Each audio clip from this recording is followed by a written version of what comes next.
The truth is, earlier in my playing, I got away with years of playing and getting away with only knowing this part of the bass.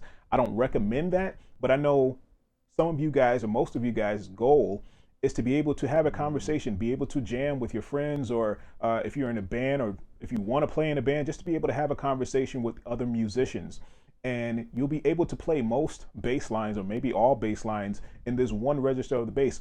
At least know the notes of the bass line that you want to learn inside of these 4 or 5 frets. Okay, so what I did first was learn the major scale. I learned all of my natural notes on each string. So that's first and foremost. If you're learning the fretboard, first and foremost, you have to know the E, the A, the D, and the G. Okay, so know the names of the strings first, and then you can go from there. You have to have a starting point: E, A, D, G, lowest note, next note, next note, next note, G. It goes thinner as you go down. Okay, so closest to you, you have your E, your A, your D, your G. You got that. So what I want to do is play 3 consecutive natural notes on each string. So meaning A, B, C, D, E, F, G. We're not going to deal with any accidentals, no sharps, no flats for right now. We're just going to learn the natural notes, because once you learn the natural notes, it's easy to navigate to the sharp or to the flat. Okay, so this is what I mean. So first string, we have our E. The next note on that string, F. Okay, that's our natural note. That's our next natural note. So that's our first fret. I'll write it in a diagram either here, or you can download it up above this video. Next note is F, and then we got one more string or one more note that we have to play. G is on the 3rd fret. So think about it like you're looking at a piano, okay, or piano keys. So you'll see the E and the F are right next to each other. The E, the white key, and the F, the white key, are right next to each other. It doesn't have a flat. It doesn't have a black key in between it. Just that's the rule of music. It doesn't have a black key in between that one. So E and F are together, always together.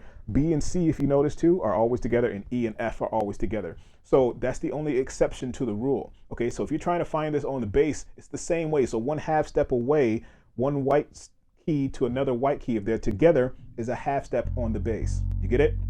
And if there's a black key in between that, so it goes white key, black key, that's a 1/2 step as well. Okay, so let's just visualize that and deal with that for now. We can think about it the same way on the bass. So E to F.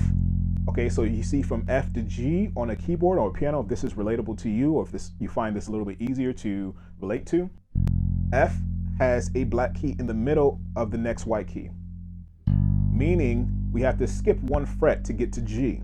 Okay, so we have that. So we have E, F, G on the same string. Now, that's 3 notes. That's 3 natural notes. Next string, A string. Okay, so we count that string. We have A. If you look at the keyboard again, maybe I'll have this written out or diagram so you can see it. So if you look at the keyboard again, from A, there's a black key right after A. That'll be A sharp. But we don't want the sharps right now. We want the natural notes. We want the B, the white key. Okay, so we have boom, B. So A, B. Now, what did I tell you before about the E and the F and the B and the C? So E and F together, B and C together. Okay, there's no sharps or flats in between that. E and F, B and C. So if I'm on B here now, my next note, my next natural note will be C. Okay, so we have E, F, first string, G, A, B, C. Now, I'm not doing this in any specific fingering or anything like that. Don't worry about it. Just visualize the notes. And once you have this diagram, you want to memorize that as well, because we'll be referencing some of these notes, trying to figure out where these notes are and the sharps and flats of these notes. Okay, so next string, let's just keep going. I don't want to make this too long. So we have 3 strings on the A string. We got 3 strings on the E string, E, A, E, F, G. 3 strings on the A string, A, B, C. Okay. Next string down, we have D. Now, with this one, there's a black key right after that. If you're looking at piano, but we have to skip that. We've got D, D sharp, E. Okay, so we have D, E. And then what did I say about B and C and E and F? We have that same thing up here, E, F. And then we have E, F here. Okay, so we have our 3 notes on the D string. We got D, E, F. Very simple, right?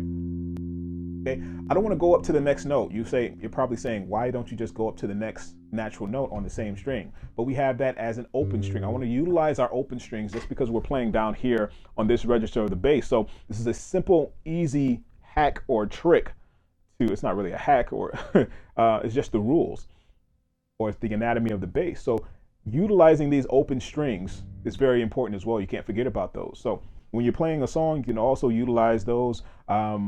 Yeah, like I said, just don't forget about them. They're here. They're actual notes. They're open notes. Okay. So last string. Or did I lose my train of thought? Nope. Last string. Got G. Oh, no. Yeah. You said, why don't I just go up to the next note? But we have the next note here. So say for instance, the D, E, F. And if I go up to the next one, G, I have an open G already, so I don't want to play that one yet. So we're just playing from the open string to the 4th fret for now, okay? If we have to, okay? You'll see what I mean. So we have next string, G, can't play G sharp, A, goes back around, A, B, C, D, E, F, G, A, and then can't play A sharp, but we have a B right there on the 4th fret, and that's the farthest we have to stretch for right now. We can go up another half step and actually play that C, but we're using 3 notes on each string just so it's easy to remember this rule in this technique in this exercise. So E, F, G, A, B, C, D, E, F, G, A, B. Okay, so all of your notes right there. Literally every single note. If you need to find a sharp or a flat, and just remember guys, the rule of sharps and flats, if you're referencing a note and you want to go up, you want to raise it up in pitch, you want to make it sharp. If you want to lower that note, you want to go flat. So say if I'm going backwards down the scale or down this exercise, you have B, A, and I wanted to play this note next to it, next to the A. It wouldn't be a G sharp. Technically, it is a G sharp, but it'll be an A flat if I'm referencing going down the scale in pitch. Okay, so you get it? So it's the same as G sharp. If I'm going up the other way, let's say if I'm going from the F, G, G sharp. Okay, so you see how that's 2 names, the G sharp and the A flat, same note, just 2 different names, okay?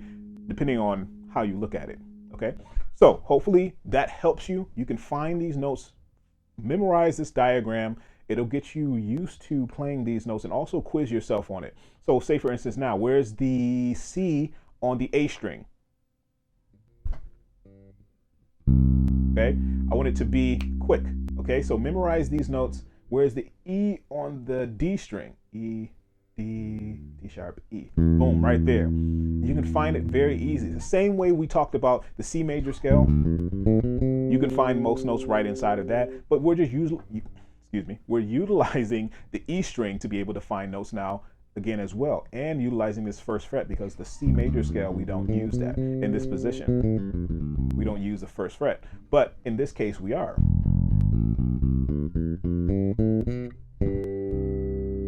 Okay, so take your time, take it slow. Remember that rule, the E to F and the B to C. There's no sharps in between the B and the C and the E and the F. Okay, so keep that rule when you're trying to find these notes. Make sure your notes are coming out clean, clear, and precise. If you guys have any questions, this is great for beginners if you're first starting to learn, or even if you don't know any notes at all. If you just want to learn your notes on the fretboard, this is the best way I would think to go, or in my opinion, to go. Okay, so take your time, take it slow. Have any questions, you know what to do. I'll catch you guys in the next one. Peace.